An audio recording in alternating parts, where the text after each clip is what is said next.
En este video vamos a hablar de las obligaciones. ¿Qué es una obligación?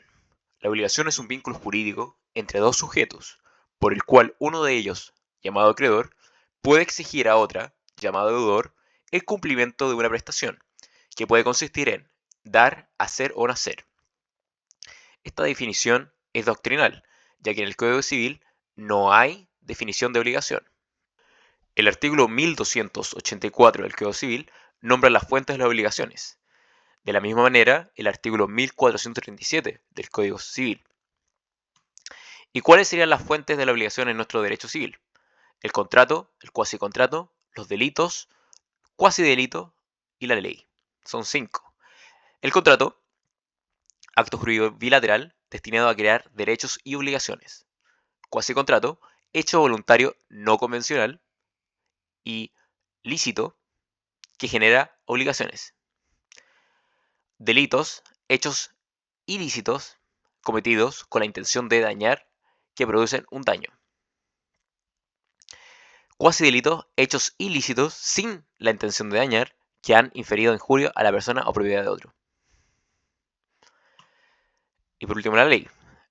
Ahora vamos a hablar de el artículo 1578 del Código Civil, que es importante cuando se habla de las obligaciones. ¿Por qué? ¿Qué dice este artículo? Que los derechos personales o créditos son los que solo pueden reclamarse de ciertas personas, que por un hecho suyo o por la sola disposición de la ley han contraído las obligaciones correlativas, como el que tiene el prestamista contra su deudor por el dinero prestado o el hijo contra el padre por alimentos. De estos derechos nacen las acciones personales. Entonces, los derechos personales son los que solo se pueden reclamar de ciertas personas. Y que dice que los derechos personales son cosas incorporales. ¿Y qué elementos tienen la obligación? Bueno, sujetos, el acreedor y el deudor, el objeto de la prestación, que puede consistir en dar, hacer o no hacer, y un vínculo jurídico, que este vínculo está titulado por el derecho, permitiendo que se pueda exigir a la otra parte. ¿Qué característica tienen las obligaciones? Excepcional y temporal. Excepcional quiere decir que normalmente las personas no están obligadas entre sí. Entonces, hay que probar este vínculo, hay que probar las obligaciones.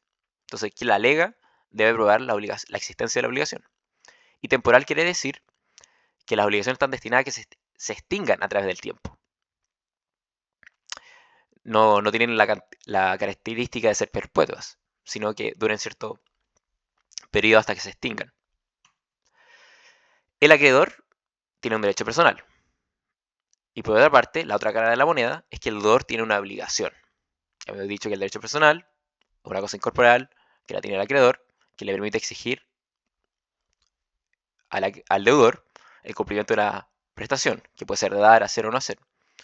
Y este deudor tiene la obligación. El acreedor puede exigir el cumplimiento de su derecho personal o crédito y recurrir los medios auxiliares que le otorga la ley para proteger su crédito. Y por otra parte, el deudor está la necesidad jurídica de la satisfacción de la prestación que se obligó. La prestación puede ser de dar, hacer o no hacer. Regla respecto de las obligaciones. El artículo 1698 del Código Civil dice: incumbe probar las obligaciones o su extinción al que alega aquellas o esta. Esto lo dice el inciso 1. Y el inciso 2 simplemente nombra los medios de prueba. Instrumentos públicos, privados, testigos, presunciones, confesión de parte, juramento diferido e inspección personal al juez. Aquí lo importante es decir que, como lo habíamos dicho anteriormente, las obligaciones las prueba quien las alega. Esta es la regla. Porque como habíamos dicho, las obligaciones tienen un carácter excepcional. Entonces lo normal es que la gente no esté obligada. Por lo tanto, la existencia de la obligación la prueba quien la alega. Ahora vamos a hablar de cómo se extinguen las obligaciones. El artículo 1567 del Código Civil dice: toda obligación se puede extinguir por una convención en que las partes interesadas, siendo capaces de disponer libremente de lo suyo, consienten en darla por nula. Las obligaciones se extinguen, además, en todo o por parte.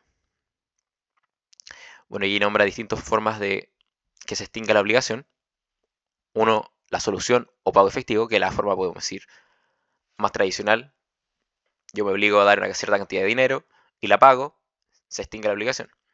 La novación, la transacción, la remisión, compensación, confusión, pérdida de la cosa que se debe, por declaración de nulidad o rescisión, por evento de condición resolutoria, por la prescripción. Bueno, también existen otros modos de extinguir que no están indicados en este artículo. Por ejemplo, la muerte del acreedor o deudor en un contrato instituto-persona, como sería el contrato de mandato o de sociedad. El plazo extintivo sería otro ejemplo. Y la adhesión de pago, que sin perjuicio que puede ser considerada comúnmente como una modalidad del pago. Y por último, la revocación. Clasificación de las obligaciones. Las obligaciones se clasifican en distintas maneras. Estas son algunas de ellas. En cuanto a su exigibilidad, se clasifican en obligaciones civiles y naturales. Las civiles se pueden exigir, en cambio las naturales no. En cuanto a sus efectos, se clasifican en, aquí, obligaciones puras y simples, obligaciones sujetas a modalidad, y estas obligaciones sujetas a modalidad se subclasifican en obligaciones condicionales, obligaciones modales y obligaciones a plazo. En cuanto al sujeto, se clasifican en obligaciones de sujeto único y de obligaciones de sujeto múltiple. Las obligaciones de sujeto múltiple, estas últimas se subclasifican en obligaciones de simplemente conjuntas o mancomunadas, obligaciones solidarias y obligaciones indivisibles. En cuanto al objeto, se clasifican en obligaciones de dar, hacer y no hacer, y a su vez las obligaciones de dar se subclasifican en obligaciones de género y obligaciones de especie o cuerpo cierto. Y también las obligaciones se pueden clasificar según el compromiso que asume el deudor, entre obligaciones de medio o obligaciones de resultado. Obligación de dar. La obligación de dar doctrinariamente se entiende como aquella que tiene por objeto transferir el dominio de una cosa, de manos de una persona a otra, o constituir derechos reales sobre la cosa. La obligación de dar descansa sobre un título traslaticio de dominio. Las obligaciones de dar se subclasifican en obligaciones de género y obligaciones de especie o cuerpo cierto. Las obligaciones de especie o cuerpo cierto son aquellas en que se debe determinadamente un individuo de una clase o género determinado. En cambio, las de género son aquellas que se debe indeterminadamente un individuo de género o de clase determinada. ¿Por qué es importante esta clasificación entre obligaciones de género y de especie o cuerpo cierto? En cuanto a la obligación de conservar la cosa, el deudor de una especie o cuerpo cierto está obligado a conservar la cosa. En cambio, el deudor de una obligación de género no está obligado a conservarla. En cuanto a la forma de cumplimiento, el acreedor de una obligación de especie o cuerpo cierto puede exigir que se le entregue esa especie o cuerpo cierto. O sea, ese especie o cuerpo cierto determinado, solo ese. En cambio, cuando hay una obligación de género, no se puede pedir determinadamente ningún individuo específico. Y el deudor queda libre de su obligación entregando cualquier individuo con tal que sea a lo menos de una calidad mediana. En cuanto al modo de extinguir la pérdida de la cosa que se debe, la pérdida de la cosa que se debe, tratándose de una obligación de especie o cuerpo cierto, puede dar lugar a la extinción de la obligación o la indemnización de perjuicios, dependiendo si es fortuito o culpable, respectivamente. Ahora vamos a ver la teoría de los riesgos. Supuesto que haya un contrato bilateral y que al menos una de las obligaciones de las partes consista en dar una especie o cuerpo cierto, que perece por caso fortuito. El artículo 45 del Código Civil dice, se llama fuerza mayor o caso fortuito el imprevisto que no es posible resistir. Y pone como ejemplo, como un naufragio, un terremoto, el apresamiento de enemigos, los actos de autoridad ejercidos por un funcionario público, etc. Y el artículo 1550 del Código Civil dice, el riesgo del cuerpo cierto cuya entrega se deba es siempre a cargo del acreedor, salvo que el deudor se constituya en mora de efectuarla, o que se haya comprometido a entregar una misma cosa a dos o más personas por obligaciones distintas. En cualquiera de estos casos, será a cargo del deudor el riesgo de la cosa hasta su entrega. Bueno, y hay que decir que si la obligación es de género, la obligación subsiste, ya que el género no perece. Está obligado, eso sí, a entregar a lo menos que sea calidad mediana.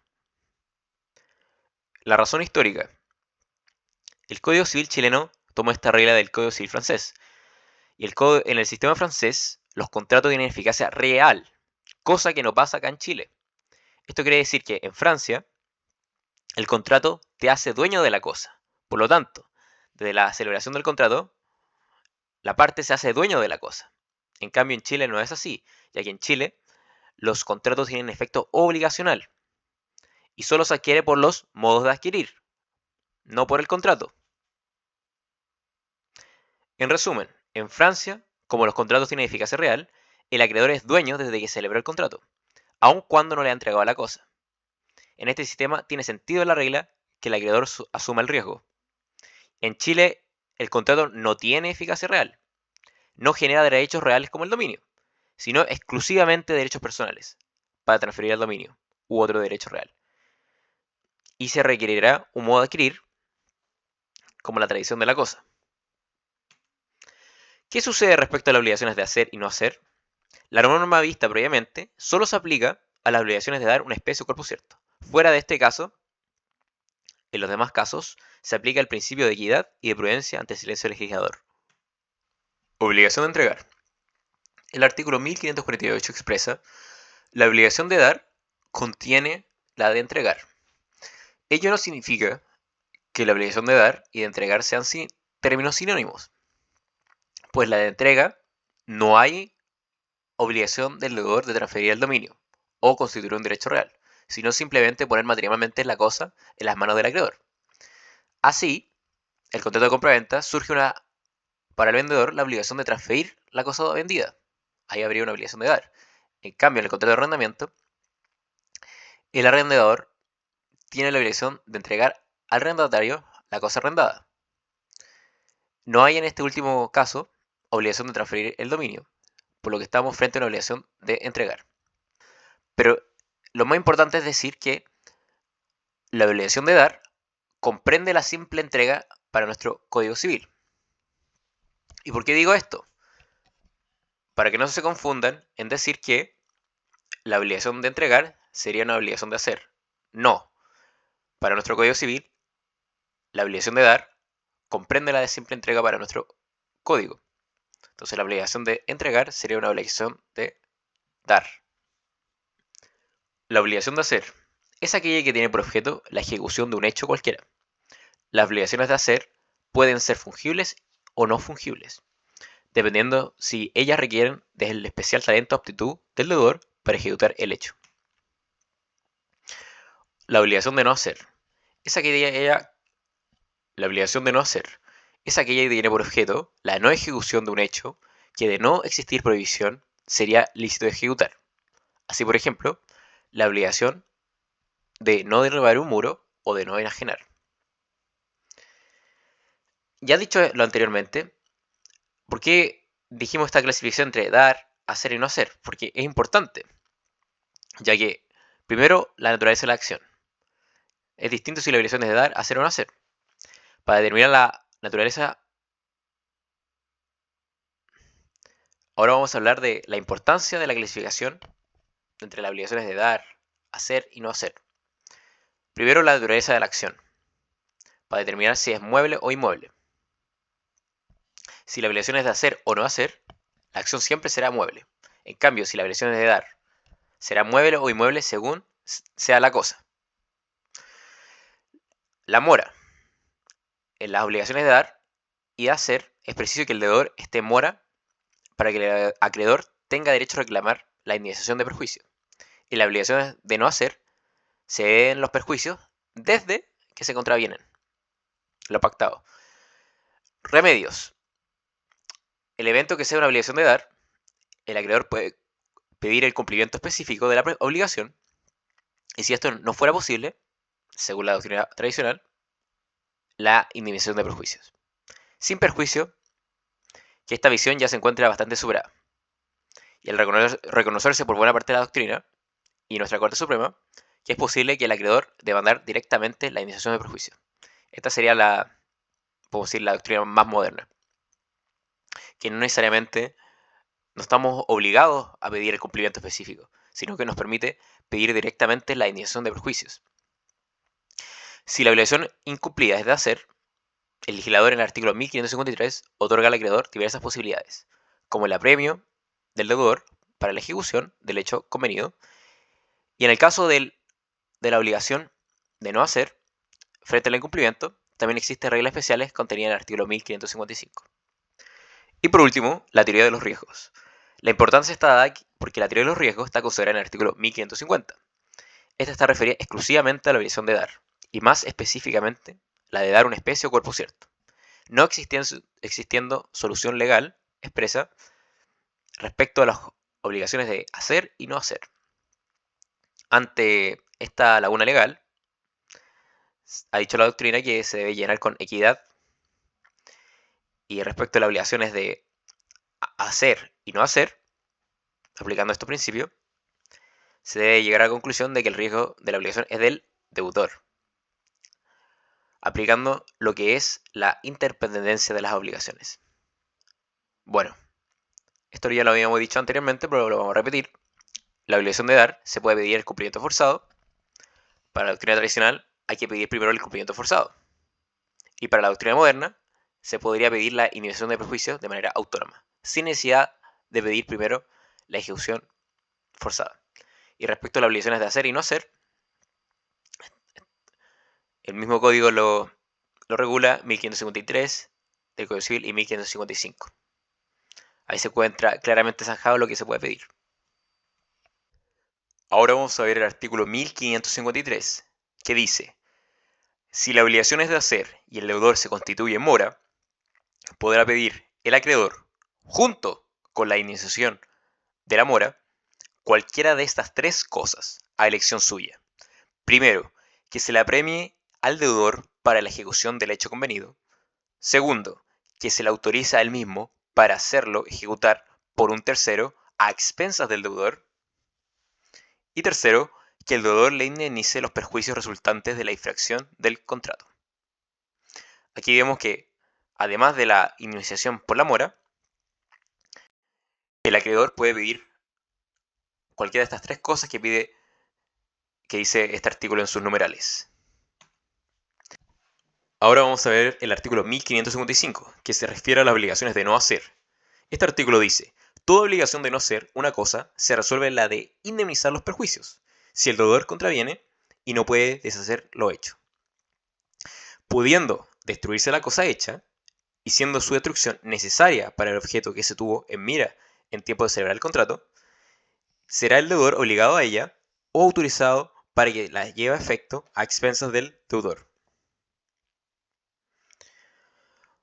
Si dicho objeto puede obtenerse cumplidamente por otros medios, en este caso será oído el deudor que se allane a prestarlo. El acreedor quedará de todos modos indemne.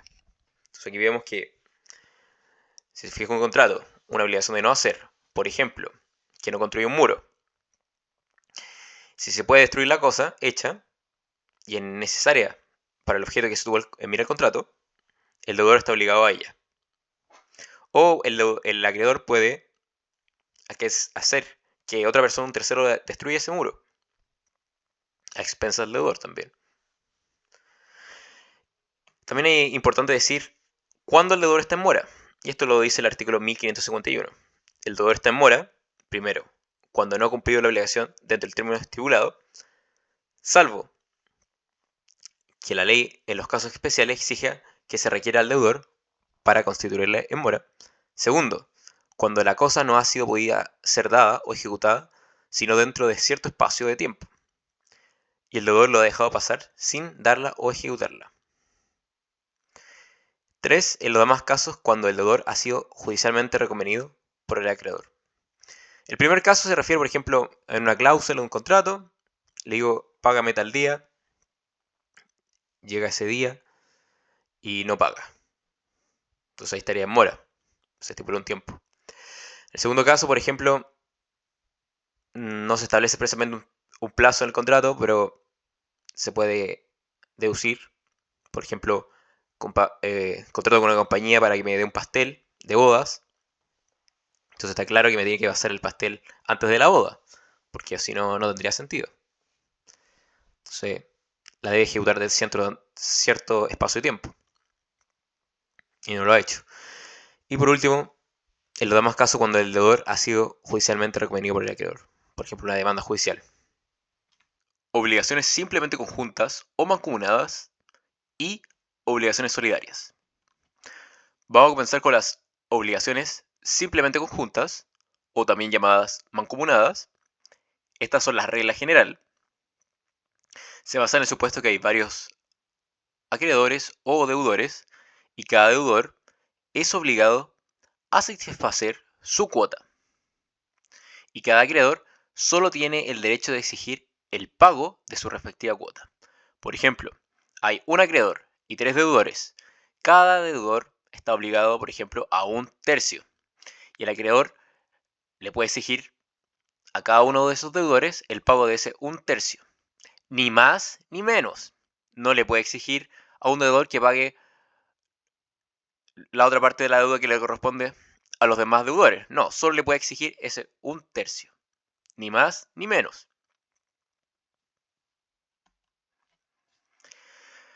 En cambio, las obligaciones solidarias, estas son la excepción.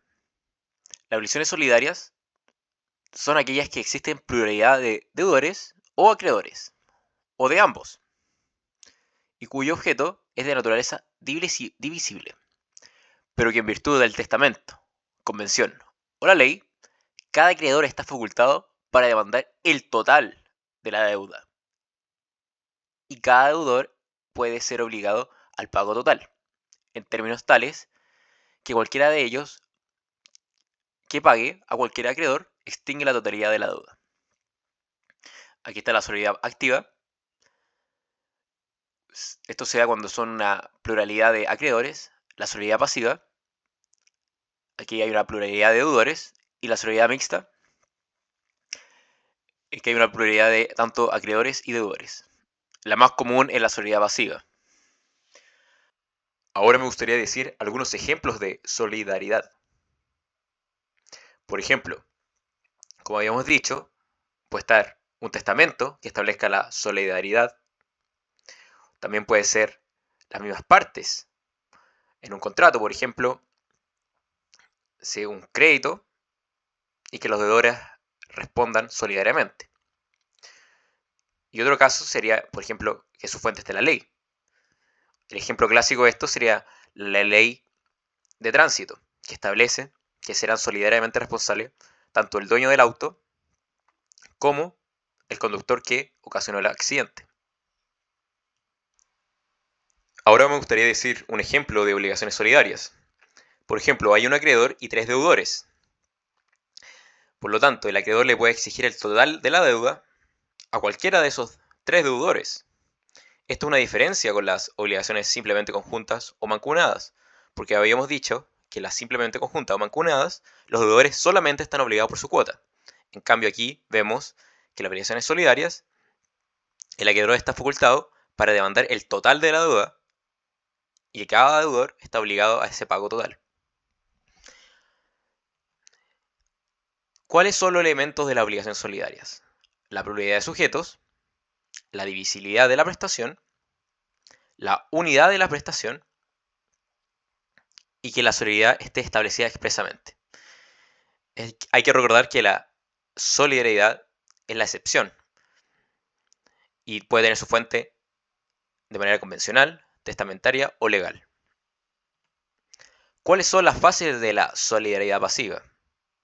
La obligación de la deuda, que se da entre el acreedor y los codeudores, ¿cierto? Y no es justo que, por ejemplo, si son 3 codeudores y que uno pague, bueno, se extingue la deuda con el acreedor, pero que esa persona haya soportado toda la carga. Por eso hay una segunda fase que se llama contribución de la deuda, que es entre los mismos codeudores entre sí. Si bien todos los codeudores resultan obligados respecto al acreedor, ninguno de ellos debe soportar más allá de su parte o cuota en la deuda. Por eso hay que distinguir. Primero, si se extinguió por un modo no satisfactorio, por ejemplo la nulidad o la prescripción extintiva, no existen consecuencias posteriores. Estrictamente no habría fase de contribución a la deuda. Segundo, si se extinguió por un modo satisfactorio, por ejemplo el pago, aquí hay que distinguir, ya que si la extinción de la deuda interesaba a todos los codeudores, en este caso el codeudor que paga al acreedor se subroga en los derechos del acreedor para dirigirse contra los demás codeudores, por la parte o cuota que le corresponde en la deuda, extinguiéndose respecto de ellos la solidaridad, convirtiéndose la obligación en simplemente conjunta. Y el otro caso es que, si la extinción de la obligación interesaba a uno o algunos codeudores, en este supuesto habría que distinguirse, a su vez, si paga el codeudor que tenía interés o el que no tiene interés. Si paga el codeudor que tenía interés, se extingue la obligación sin mayores consecuencias. Bueno, y se convierte en una obligación mancomunada respecto a los demás codeudores con interés. Si paga el codeudor que no tenía interés, en este caso, este codeudor se subrogará en los derechos del acreedor para dirigirse contra los otros codeudores por el total de la deuda, subsistiendo entonces la solidaridad. La ley considera a los otros codeudores como fiadores. Por eso la doctrina ha estimado que el codeudor que paga no solo goza de la acción de subrogatoria, sino además de la acción de reembolso previa de la fianza. En este último caso, en resumen, que si paga el codeudor que no tenía interés, se subroga los derechos del acreedor, y esto es importante, se mantiene la solidaridad. Entonces esto le permite dirigirse contra los demás codeudores para que le devuelvan lo que había pagado. ¿Y qué pasa si, en este caso, la cosa perece por culpa o mora del deudor solidario? Si la cosa perece por culpa o durante la mora de unos codeudores solidarios, todos ellos quedan obligados solidariamente al precio, salvo la acción de los codeudores contra el culpable o moroso. Pero la acción de perjuicios no podrá intentarla el acreedor sino contra el culpable o el moroso. Entonces aquí vemos que todos los codeudores resultan obligados por el precio, solidariamente, pero respecto a la acción de disminución de perjuicio, el acreedor solo podrá interponerla contra el culpable o moroso. Esto es importante. La interrupción de la prescripción afecta a los demás codeudores solidarios, tanto en la interrupción civil como en la interrupción natural. ¿Y qué pasa si un codeudor es insolvente? ¿Qué pasa en este caso? La cuota de un codeudor insolvente se reparte entre todos los demás a prorrata de las suyas, comprendiendo aún aquellos quienes el acreedor ha exonerado de la solidaridad. Muerte del codeudor solidario. Los herederos de uno de los codeudores solidarios son entre todos ellos obligados por el total de la deuda, pero cada heredero será solamente responsable de aquella cuota de la deuda que les corresponda a su porción hereditaria. Nos podemos preguntar si la solidaridad pasiva es una caución. Según el artículo 46 del Código Civil, caución significa generalmente cualquiera obligación que se contrae para la seguridad de otra obligación, propia o ajena. Y aquí nombro como ejemplo la fianza, la hipoteca y la prenda. En resumen, se contrae una obligación para asegurar otra obligación. Existe cierto debate en torno a si la solidaridad pasiva se puede considerar caución.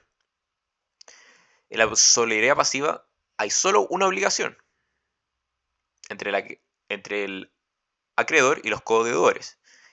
En cambio, en las otras cauciones, como la fianza, hay dos, una subordinada a la otra. Habrían dos obligaciones, porque la fianza estaría actuando como una obligación para asegurar la obligación principal. Pero aquí en la solidaridad pasiva esto no está tan claro, se confunde. La subrogación.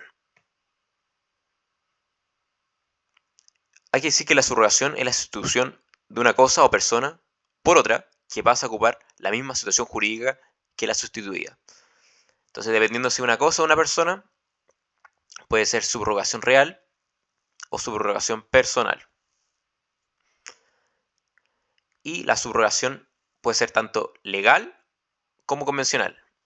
Esto lo dice el artículo 1612 del Código Civil, que dice: la subrogación tanto legal como convencional traspasa al nuevo acreedor todos los derechos, acciones, privilegios, prendas e hipotecas del antiguo, así contra el deudor principal, como contra cualquiera de los terceros obligados solidaria o subsidiariamente de la deuda. Aquí lo importante es decir que cuando opera la subrogación, se traspasa a la otra persona, al nuevo acreedor, todos los derechos, acciones, privilegios, prendas e hipotecas del antiguo acreedor.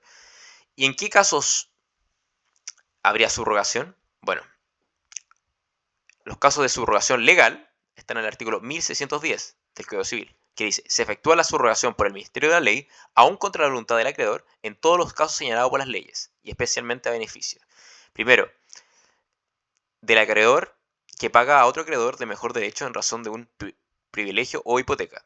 Segundo, del que habiendo comprado un inmueble es obligado a pagar a los acreedores a quienes el inmueble está hipotecado. Tercero, del que paga una deuda a que se haya obligado solidaria o subsidiariamente. Cuarto, del heredero beneficiario que paga con su propio dinero las deudas de la herencia. Quinto, del que paga una deuda ajena consintiéndolo expresa o tácitamente el deudor. Sexto, del que ha prestado dinero al deudor para el pago, constando así en la escritura pública del préstamo y constando además en la escritura pública del pago, haberse satisfecho la deuda con el mismo dinero. En resumen, la subrogación puede ser legal como convencional. Convencional por las mismas partes que lo convengan por un medio de un contrato. Ahora bien, ¿cuándo opera la subrogación legal? Para responder eso habría que ver el artículo 1610, que nombra los diferentes casos que operaría la subrogación legal. Ahora vamos a hablar de la novación. Es un modo de extinguir de las obligaciones que consiste en la sustitución de una nueva obligación a otra anterior, quedando en consecuencia extinguida la primitiva obligación. El efecto de la novación es que se extingue la obligación primitiva y sus accesorios, es decir, causaciones reales y personales, al igual que los privilegios. En resumen, en la novación hay una obligación primitiva que queda extinguida, y cuando se extingue esta obligación primitiva, también se extinguen sus causaciones. Eso es bien importante. Y después nace una nueva obligación. ¿Cuáles son los requisitos de la novación? Que la obligación primitiva y la nueva obligación sean válidas. Que entre la primitiva y la nueva obligación exista una alteración sustancial en cuanto al acreedor, deudor u objeto. Entonces la nueva obligación no puede ser la misma que la anterior. Debe por lo menos cambiar el acreedor o el deudor o el objeto. Las partes que intervienen deben ser capaces y debe existir animus novandi, que es la intención de novar. Ahora me gustaría hablar de un punto relacionado con lo anterior, entre el paralelo entre la novación y la subrogación. La novación es un modo de extinguir de las obligaciones. Se extingue la primitiva obligación con los privilegios, garantías y accesorios que tenía y surge una nueva obligación. En cambio, en el pago por subrogación cambia la persona del acreedor, pero en virtud de una ficción legal, el crédito subsiste. Este no se extingue, sino que subsiste. Aquí cambia el acreedor, pero el crédito sigue por medio de una ficción legal. Entonces, el crédito subsiste en el patrimonio del tercero que paga o que presta dinero para que el deudor pague la obligación con sus intereses, con accesorios y garantías. Bueno, y aquí también se mantienen las garantías y las cosas accesorias, cosa que no sucede en la novación. La cesión de crédito. La cesión de crédito es aquel negocio jurídico por el que un acreedor, el cedente, transfiere a otra persona, el cesionario, los derechos que el primero ostenta frente a tercera persona, pero que pasa a ser deudora del nuevo acreedor, sin que la relación primitiva se extinga. Es importante el artículo 1902 del Código Civil que dice: la cesión no produce efecto contra el deudor ni contra terceros mientras no ha sido notificada por el cesionario al deudor o aceptada por éste. Por lo tanto, por medio de la cesión de créditos, el acreedor transfiere su crédito a otra persona y esta pasa a ser el nuevo acreedor respecto al deudor. Ahora, para que esta cesión produzca efecto, es necesario que sea notificada al deudor o aceptada por este. Y hay que decir que en Chile no hay cesión de deudas. Hay cesión de crédito, pero no hay cesión de deudas. También hay que recordar el artículo 1906 del Código Civil, que la cesión de un crédito comprende sus fianzas, privilegios e hipotecas, pero no traspasa las excepciones personales del cedente. Aquí vemos un paralelo también entre la cesión de créditos y la subrogación legal. La cesión de créditos supone un acuerdo de voluntades entre el cedente y el cesionario. En cambio, tratándose de la subrogación legal, esta no ocurre, pues opera por el solo ministerio de la ley y aún contra la voluntad del acreedor. Sin embargo, tratándose de la subrogación convencional, encontramos que estas figuras se identifican.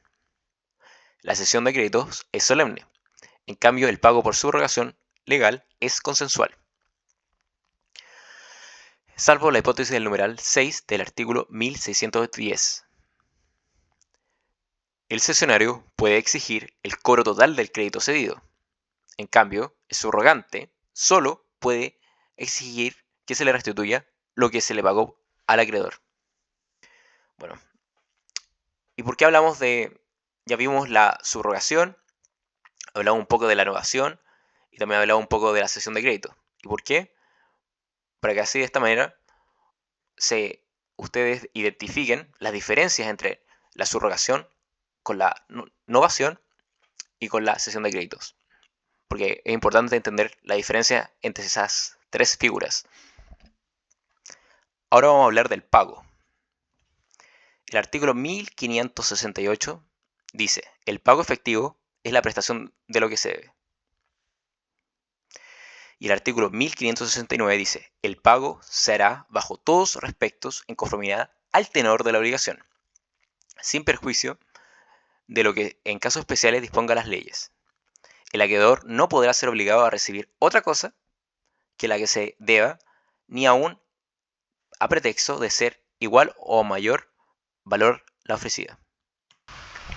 Bueno, hablando del pago, también es importante decir el artículo 1546 del Código Civil, que dice: los contratos deben ejecutarse de buena fe y por lo consiguiente obligan no solo a lo que en ellos expresa, sino a todas las cosas que emanan precisamente de la naturaleza de la obligación o que por la ley o la costumbre pertenecen a ella. Respecto a la naturaleza jurídica del pago, el pago es una convención, esto es un acto jurídico bilateral que extingue obligaciones, celebrado entre el solvens, el que paga, y el accipiens, que recibe el pago.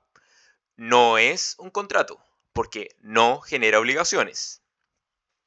Entonces tenemos dos sujetos, el solvens, el que paga, y accipiens, el que recibe el pago. Hay que decir que el solvens es un concepto mucho más amplio que deudor, y el accipiens es un concepto mucho más amplio que acreedor.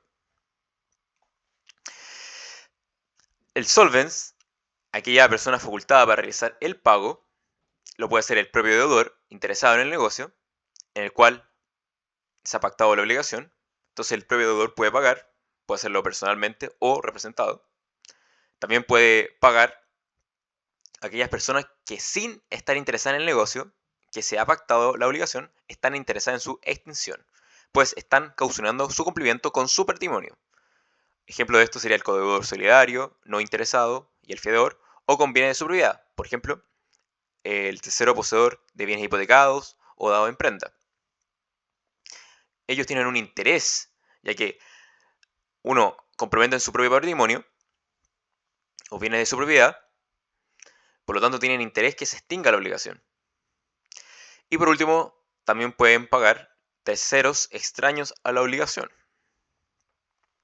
Y como habíamos dicho anteriormente, el término solvens es más amplio que el término de deudor. Ahora vamos a hablar del caso si la deuda la paga un tercero. Primera situación, paga con el consentimiento expreso y tácito del deudor. En este caso tiene dos acciones para recuperar lo pagado, la acción subrogatoria y la acción de reembolso. El segundo caso es que paga sin conocimiento del deudor. En este caso, el tercero que paga tiene la acción de reembolso en contra del deudor, por lo que pagó al acreedor, y no se subroga legalmente los derechos de éste. Y por último, el tercero que paga contra la voluntad del deudor. Esto es un caso mucho más complicado. Existen dos disposiciones que se refieren a este supuesto y que han dado a un lugar a una discusión doctrinaria. Por una parte, el artículo 1574 dispone que el tercero que paga contra la voluntad del deudor no tiene acción de reembolso y eventualmente puede subrogarse si hay acuerdo. El artículo 2291, por su parte, dispone que el que administra negocios ajenos en contra de la expresa prohibición del interesado no tiene demanda contra él, sino en cuanto la gestión le hubiera sido efectivamente útil y existiera utilidad al tiempo de la demanda. Por ejemplo, si de la gestión ha resultado la extinción de la deuda, que sin ella hubiera debido pagar el interesado. Entonces hay una aparente contradicción entre estas dos normas y se han formulado distintas soluciones.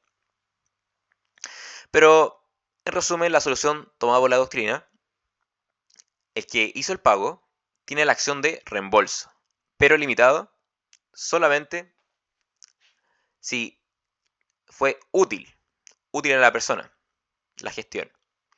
Pero si no le fue útil, por ejemplo, el pago de una deuda ya prescrita, no tendría acción de reembolso.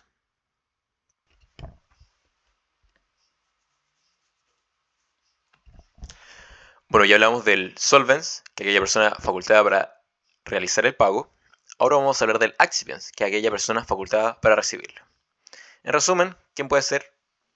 Puede ser el propio acreedor, propiamente tal, sus representantes y el poseedor del crédito. Ahora me gustaría hablar de otra figura, que es la dación en pago. ¿Qué es la dación de pago? Es un acuerdo entre el acreedor y el deudor, en virtud del cual se permite que la obligación se cumpla de un objeto distinto al que originalmente se debía. Aquí hay animus solvendi, es decir, la intención de que las partes de extinguir la obligación y no constituir otras. Por ejemplo, originalmente se debía una cierta cantidad de dinero, pero en dación de pago se acuerda que en vez de esa cantidad de dinero se pague en la forma de una propiedad. Bueno, aquí vamos a hablar ahora de la protección del crédito, del acreedor. Porque habíamos dicho que el acreedor tiene un crédito y tiene diferentes formas de protegerlo. Está el derecho de prenda general, las cauciones y los derechos auxiliares o seguridades. El derecho de prenda general. El artículo 2465 del Código Civil dice: toda obligación personal da al acreedor el derecho de perseguir su ejecución sobre todos los bienes raíces o muebles del deudor, sean presentes o futuros, exceptuándose solamente los no embargables, designados en el artículo 1618. Por lo tanto, podemos decir que el derecho de prenda general puede definirse como la afectación por el solo Ministerio de la Ley de la totalidad de los bienes embargables del deudor al momento de contraer la obligación, a fin de asegurar el cumplimiento de la misma, facultando al acreedor para exigir su realización y hacer pago con las modalidades y preferencias consagradas en la ley. Por lo tanto, cuando el deudor contrae una obligación, está comprometiendo su patrimonio. Entonces, en el caso que no pague, el acreedor podrá hacerse pago con ellos. Ahora vamos a hablar de las cauciones. Cauciones significa generalmente cualquier obligación que se contrae para la seguridad de otra obligación, propia o ajena. Es una especie de caución la fianza, la hipoteca y la prenda. Las cauciones se clasifican en reales y personales. En cuanto a las reales, están afectas a un bien determinado, sea mueble o inmueble, y otorgan al acreedor un derecho real sobre la cosa. Aquí estaría la prenda y la hipoteca. Entre las cauciones personales está la fianza, la cláusula personal y la solidaridad pasiva. También hemos dicho que esta se discute. Son personales en cuanto se suman patrimonios para responder en el caso de la insatisfacción del crédito. En resumen, las cauciones se califican en reales y personales. Las reales, como ejemplo, la prenda y la hipoteca. Y las personales, encontramos la solidaridad pasiva. Aquí tendríamos los codeudores sin interés, la fianza y la cláusula penal. Ya vimos la solidaridad pasiva. Ahora vamos a hablar de la fianza. La fianza, artículo 2335 del Código Civil, dice: la fianza es una obligación accesoria, en virtud de la cual una o más personas responden de una obligación ajena, comprometiéndose para con el acreedor a cumplirla en todo o parte si el deudor principal no la cumple. La fianza puede constituirse no solo a favor del deudor principal, sino de otro fiador. Y aquí es importante decir que el fiador goza de dos beneficios: el beneficio de exclusión y el beneficio de división. El beneficio de exclusión permite al fiador exigir al acreedor que antes de cobrarle a él, se dirija primero contra el deudor. Y si el deudor le paga al acreedor solo una parte de la deuda, el acreedor está obligado a recibir esa parte de la deuda como pago y podrá perseguir al fiador por el saldo de esta. Entonces, antes de dirigirse contra el fiador, el acreedor deberá dirigirse primero contra el deudor principal. Y el beneficio de división, en el caso que hay dos o más fiadores no solidarios de una misma deuda, se entiende dividida la deuda entre ellos por partes iguales. Y el acreedor no podrá exigirle a cada uno de ellos más de la cuota que a ellos les corresponde. Por lo tanto, si son varios fiadores, el acreedor le deberá exigir cada uno su respectiva cuota, ni más ni menos. Paga el fiador, se extingue la obligación, y este goza de la acción subrogatoria contra el deudor principal. Además, goza de la acción de reembolso derivada de la fianza. Por lo tanto, el fiador tiene dos acciones para que le reembolse lo que pagó: la acción subrogatoria o la acción de reembolso. No puede usar ambas, porque si no sería una causal de enriquecimientos sin causa, porque se estaría doblemente enriqueciendo. Por lo tanto, tiene que elegir una u otra. Y según la situación le puede convenir ejercer una o ejercer otra. Vamos a ver la acción de subrogatoria. Respecto al monto, se puede reclamar estrictamente lo que pagó el acreedor. Respecto a los privilegios, por medio de la acción subrogatoria, goza de los privilegios y garantías, pues, como habíamos dicho, el artículo 1612 del Código Civil, se traspasa al nuevo acreedor todos los derechos, acciones, privilegios, prendas y hipotecas del antiguo. Respecto a la prescripción, la acción subrogatoria son 5 años, si el título declarativo, o 3 años, el título ejecutivo, que se encuentran desde la obligación que se hizo exigibles en manos del acreedor primitivo. Respecto de la acción de reembolso, el monto, todo lo que el fiador pagó con intereses y gastos, aún los perjuicios que hubiese sufrido. Aquí vemos que es más amplio. Respecto a los privilegios, esta acción no es privilegiada y carece de cauciones. Entonces aquí no hay, a diferencia de la anterior, aquí no hay privilegios ni cauciones. Respecto a la prescripción, son de 5 años que se cuentan desde que el fiador ha pagado y la obligación se ha hecho exigible. Caso de la fianza solidaria. Esta es una otra figura. La fianza solidaria es aquella en la cual el acreedor puede exigir directamente al deudor o al fiador intestintivamente, no existiendo el llamado beneficio de exclusión. Esta fianza solidaria se tiene que establecer expresamente y vemos que su efecto es que no hay beneficio de exclusión. El fiador queda privado del beneficio de exclusión y si son varios los fiadores solidarios, quedan privados de su beneficio de división también. La fianza solidaria presenta la particularidad de ser una caución en la cual se combinan dos cauciones personales más importantes. Entonces aquí vemos una combinación entre la fianza y la solidaridad pasiva. Ahora vamos a hablar de la cláusula penal. El artículo 1535 del Código Civil dice: la cláusula penal es aquella en que una persona, para asegurar el cumplimiento de una obligación, se sujeta a una pena, que consiste en dar o hacer algo en caso de no ejecutar o de retardar la obligación principal. Aquí vemos, por ejemplo, con antelación las partes pueden establecer que en el caso que no se cumpla un contrato, una parte le tendrá que dar de modo de indemnización una cierta cantidad de dinero. Entonces lo establecen de antemano. Ahora vamos a hablar de los derechos auxiliares o también llamadas seguridades. Los derechos auxiliares del acreedor. Los derechos auxiliares del acreedor tienen por objeto evitar la disminución o menoscabo del patrimonio del deudor y obtener que devuelvan a este bienes que habían salido o lograr ingresar bienes nuevos. Entonces, por ejemplo, el derecho de impetrar medidas conservativas, en el caso de una obligación condicional, el beneficio de separación, solicitar que no se confunda el patrimonio del difunto, también está la acción pauliana o revocatoria directa, esta es importante, dejar sin efecto autofraudulento, y la acción obligua, o también subrogatoria o indirecta, que es una facultad del acreedor de ejercer los derechos y acciones del deudor en nombre de este, a fin que ingresen determinados bienes al patrimonio del deudor.